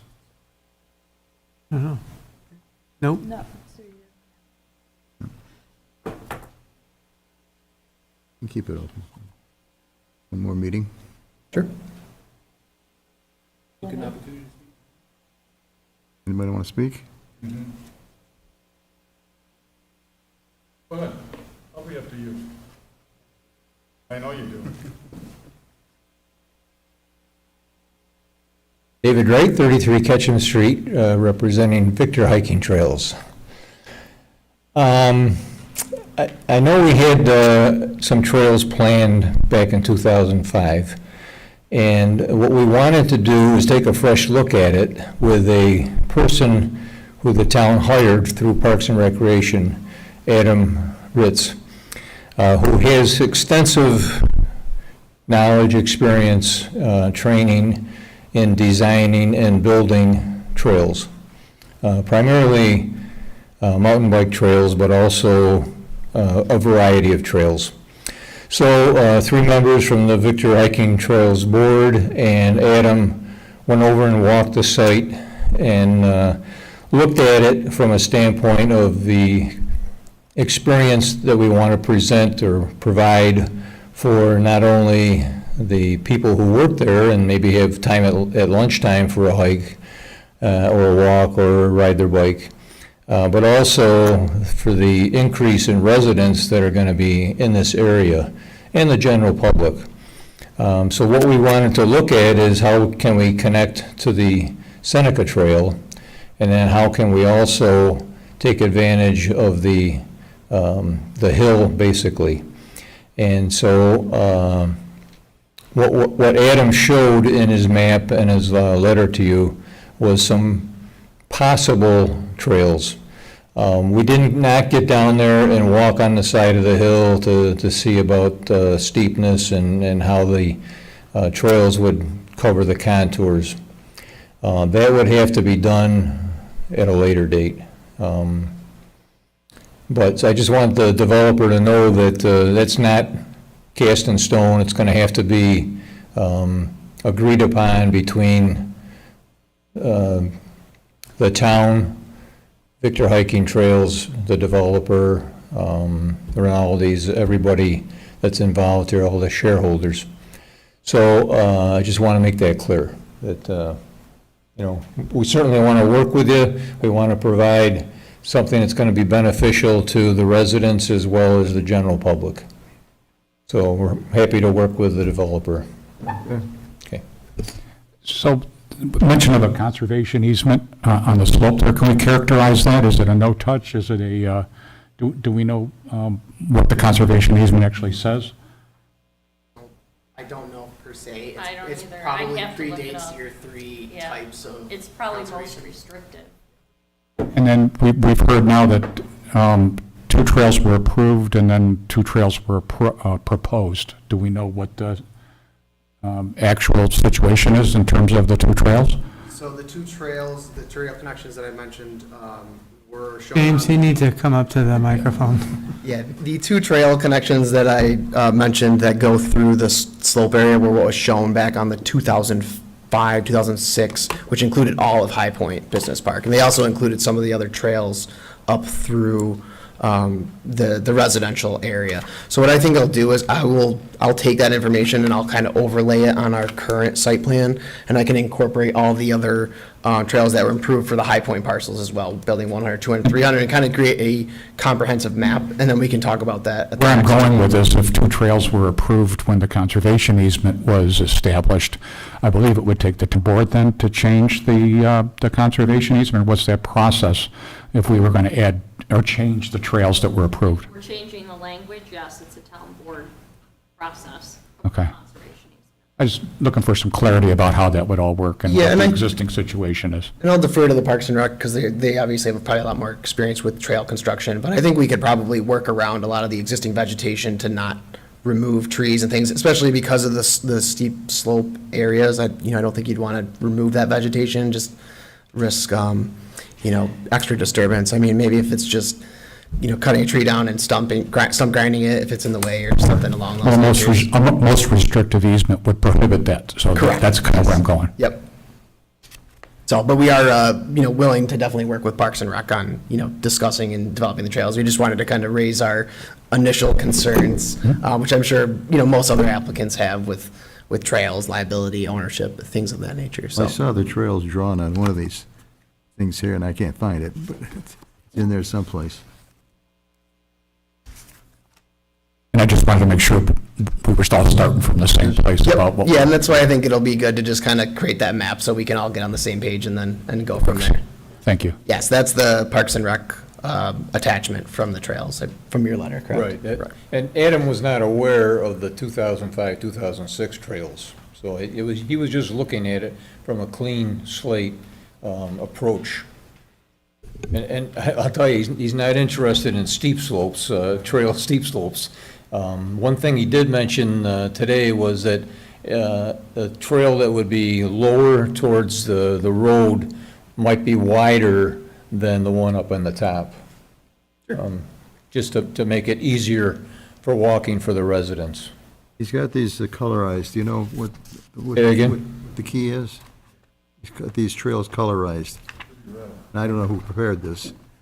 So I think the red and the yellow ones, I think, were the ones that are effectively on the Woods of Allentown property. And I think the blue ones are the ones that are more up in the High Point parcels. So the blue ones are kind of up at the higher, flatter area of the site, whereas the other ones get more into the slope area.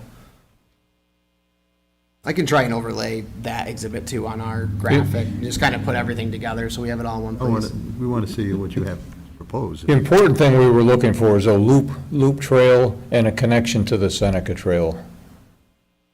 Yeah, and I think that's something that we would like to do, because I think that we want to make that Yeah. available for our residents too, Right. so. And I do know that we have to work with Rinaldi's as well as Mr.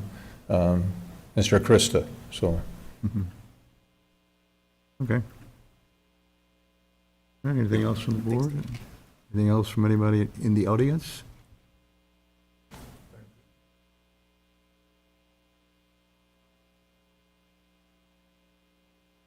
Francis Road, 7335 Allentown. Yeah, that works. Okay, my question. Who's gonna live in here? What kind of people are gonna live here? Well, I don't think they can. They can't answer that? I mean, this is high end, real high end, or what, for the apartments? I don't know the sale point of or the rental price of the apartments effectively. How big, how many bedrooms are in there? You know that? It's a mix of 1, 2, and 3 bedrooms, if I'm not mistaken. James needs to come up to the microphone when he answers or helps. I just won't be able to hear you from back there. So I believe it's a mix of 1, 2, and 3 unit bedrooms, which is what we had previously designed and approved, just so you get a variety of empty nesters, young professionals, et cetera. Okay, next question. Do you guys own the barn? You were working. Where are you? How come there it is. You guys own the barn right here? I'm not aware if that was included with the sale of the Woods at Valentine property. That was actually its own lot. Yeah, because there's a pond right here, okay, behind the barn. And my concern is you're gonna add more stormwater into that. It's already overfilling this pond here and making a wet spot right here on my property. Okay, and I believe it's leaching from that pond into here. It's not an overflow, but it's leaching. And I was just wondering if you guys own that, or if I gotta go back to Rinaldi. I don't believe that was included with the sale of the property, but I do know that water area on the south side of Valentine Road was designed to be a permanent pool that level spread and allowed the water to disperse over into the tributary that runs across it. It runs right there, right. Correct. But the problem is, right now, this is low, there's no water there. When this gets high, I have water right there. It's not an overflow, because I had them build it up so it wouldn't overflow, because they have a little, right in there where the pond is, they have a little ditch-like that flows into the creek. And the way it's described to me is it's supposed to flow in there after it's kind of, the sediment is settled, and it would be warmer water going into that creek instead of all the stuff from there. Now, my problem is right here is wet, and I think it's leaching underneath, and I was just wondering who owned that. So I believe the Rinaldis still own that land. I'll take a look at Because all it is the drainage all configuration. it is right here, right there, because the line is right there. And you come down, you said you come down to here. Okay? You come down to that line. Yep. Well, then, that's just a little separate plot of land then, right, guys? Correct. You agree with me? You guys agree with me? That's just a regular plot of land that Rinaldi owns, just like a regular building lot then? We can't know that unless somebody who knows the property comes Yeah, and tells us. if it wasn't included with the sale, it would still Then be that'd still Rinaldi's be, control. that'd still be Rinaldi's control then. Suzie, can you put my screen back on? There is a triangular piece across from the driveway that comes to Valentine Road that says it's owned by Rainbros Associates. Right there. It's a very small corner. Yep, right there, because there's a barn there and the barn is right Plus, if you there. click on it, it comes up, right? Yeah. Yep. Rainbros Associates right there. But that's the only piece on that side, correct? And is that where you're saying that? Yeah, that's what I'm talking about. Is there a pond on that property? Yeah, there's a pond right there. You got the pond there, and then you got the pond right here by the barn. Okay. Okay, and the creek is right through here. Now, it connects with this other, starts way up in there, where it starts to flow, comes through their property, and through that other development that's next to me that we've discussed a month or so ago, where we had the driveway problems, if you remember, on Valentine. We're right here. Okay? And where they said they were going to take 2 truckloads of dirt, well, it took a little more than 2. And it's still, I have a problem when I pull into the driveway. Leave it there a second, please. Too late. Back up one. Are you talking about the Valentine? No, Are you talking about this? I just added that into it, that, that right there is still a hazard right there. But when you come from... that's a different When you project. come from, I know it's a different property. When you come from this way, it's still a hazard there, though, since I got you on the line. So I was just wondering who owned that. I just wondering who owned that still, that's all. That's all I got, I guess, for now. Thank you.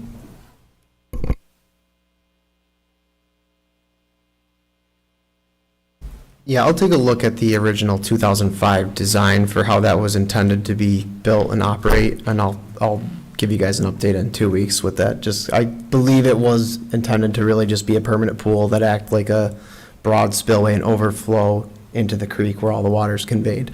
So maybe I'll try and get out there as well and just see if I think anything from that original design is not functioning properly, or if there's anything that we might, be able to remedy while we're out there doing construction, things like that. Okay. All right. Unless you guys have anything else, The public hearing is still open. This will probably be on next meeting, I'm guessing. Yes? Vote Perfect. yes. I'll see you guys in 2 weeks. Yeah. Thanks. Good. All right, our next item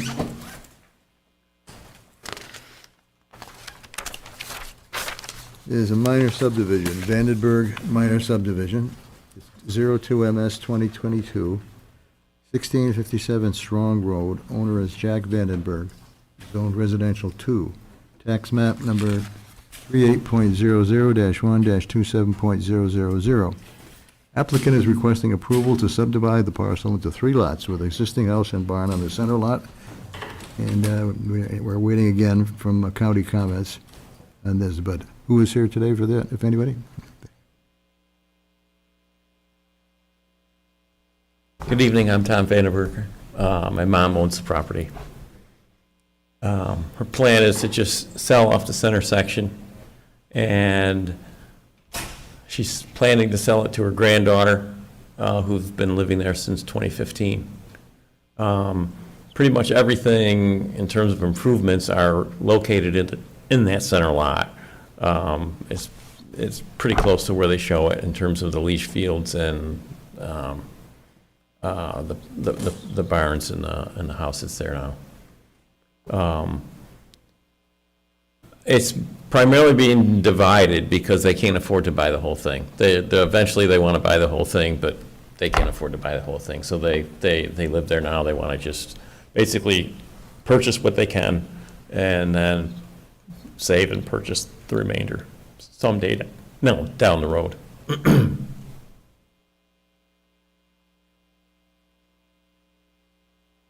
Other than the division of the property into 3, you don't have any present plans to develop at all? No. Board have any questions? No, I actually noted that if the other 2 lots are to be developed, they've got to come back in front of the board, so. Yeah. I think this is all pretty straightforward. Yeah. I guess the only question I had, I looked at the map and I saw that it looked like the surveyor tried to show some possible driveway locations and the lots to be subdivided. And I guess I understand from Wes's letter that we may not need to evaluate that very strongly at this point, that when they come back in for development, if indeed that happens, that's the time at which we should hone in on that. Is my understanding correct, Wes? Scott, I think you've hit the nail on the head there.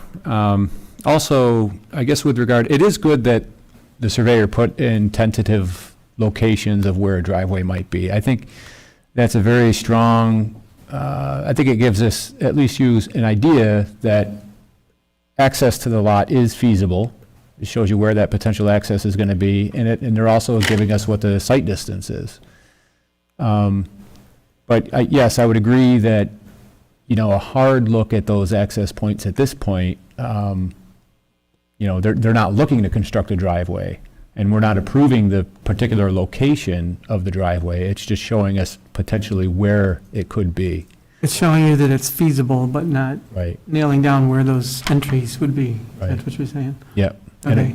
And I think, so part of the comment was also that the driveway spacing doesn't seem to meet, if it were constructed in this fashion, doesn't seem to meet the spacing requirements of Chapter 55, the access management. So, in the future, if a plan does come in for, a building plan for one of those, for either lot 1 or 3, they may need to get a waiver or some type of waiver to that distance. Well, as long as that's bundled in with our approval, I think way to handle it. I don't have any more comments. Okay, Joe? No, it's a little nostalgic. I looked to buy this property 40 years ago. I saw it come up saying, oh, that's interesting. I no problem with the subdivision, so. Okay. Would have made good horse pasture, but. we have to wait for the county on this one, too? Yes. So we can't do anything further tonight. Okay. But next meeting, hopefully, You answered our questions. well, I'll close the public hearing. I'll move it. You want to offer, See if there's anybody here for the public. right, let's offer the public an opportunity to. Anybody here for the public hearing? Speak up or forever hold your peace. Apparently not. All right, Okay, I'll move it. nobody's here. I'll second. That moves. Joe seconds? Yep. All in favor? Aye. Aye. Public hearing is closed. See you next meeting. Thank you.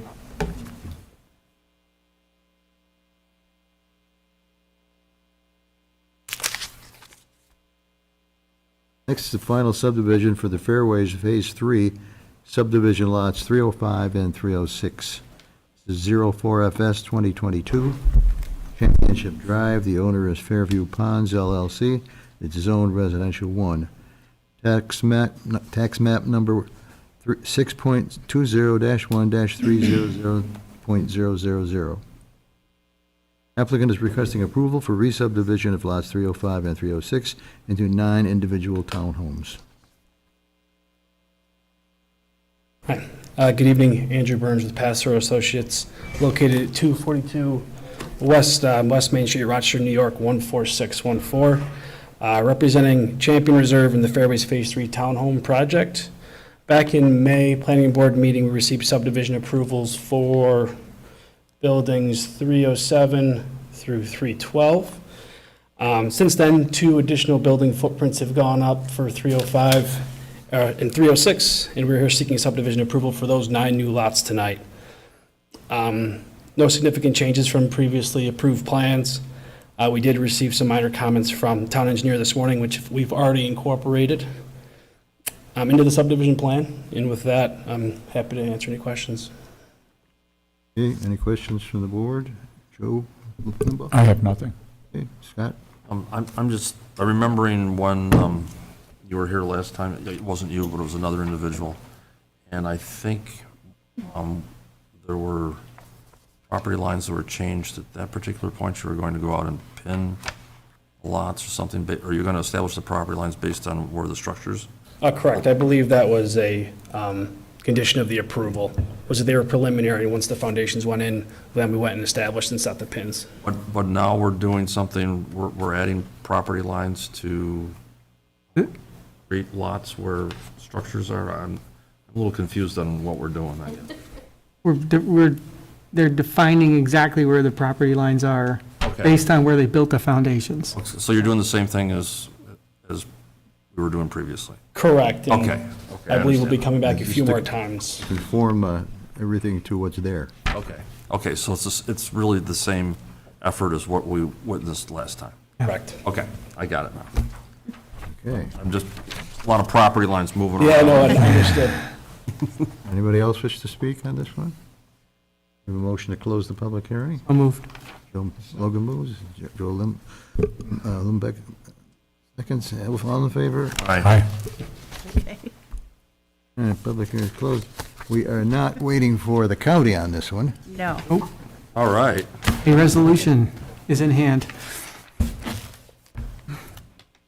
So we have a resolution for the Fairways Phase 3 Championship Drive. Today's date, 7/12/22, application number 04FS 2022. Whereas the planning board made the following findings of fact, and there are 3. And I should note, number 3 is pursuant to section 27-8J of the town code, a recreation fee of $1,500 for each lot, or in the event of a multiple dwelling, a recreation fee for each family unit in lieu of parkland shall be paid to the town before issuance of a building permit as identified in the planning board approval resolution dated October 9, 2012. Now therefore be it resolved that the final subdivision application of the Fairways Townhomes LLC, final subdivision entitled lots 305-306 of the Fairways Phase 3, drawn by Passero Associates, drawing number 20203040.0001, it's a lot of zeros, dated June 2020, received by the Planning Board Secretary, June 7, 2022, no, dated June 2022. received by the Planning Board Secretary, June 7, 2022. Planning Board application number 4FS 2022 be approved with the following conditions. Conditions that must be met prior to the chairman signing the final subdivision plan. 1, that no final signatures will be given on the plans until all legal and engineering fees have been paid as per fee reimbursement local law, adopted November 25, 1986. 2, that before the planning board chairman signs the approved film originals, the developer should submit 2 copies of electronic files to the town. Copies of electronic files shall be forwarded to the town engineer to confirm that the data on the electronic files is the same as the approved subdivision plans. 3, that Section 4 standard approval conditions for all subdivisions, major and minor, of the design and construction standards be met. 5, that the subdivision, and I missed one, 4, that the comments from Labella Associates dated on July 12, 2020 be addressed.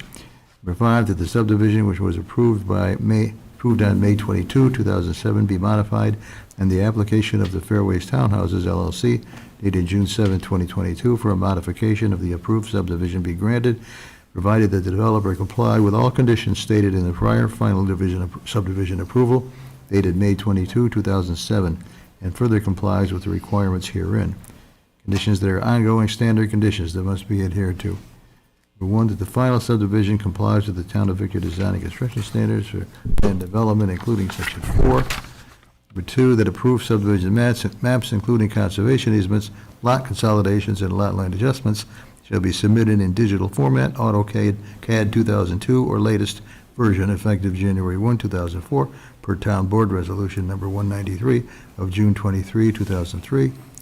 3, that in the event the created lot lines do not coincide with the constructed buildings, an administrative lot line adjustment is possible, providing all regulations are complied with. And be it further resolved that the planning board secretary distribute the planning board's approval letter. Do we have a motion? So moved. Moves it. I'll second. So Logan seconds. All in favor? Aye. Great, thank you. We have no other item agendas. So I would entertain a motion to adjourn. So moved. Second. Aye. Okay. Aye. Aye. Aye. I feel like a pirate. I feel like a pirate.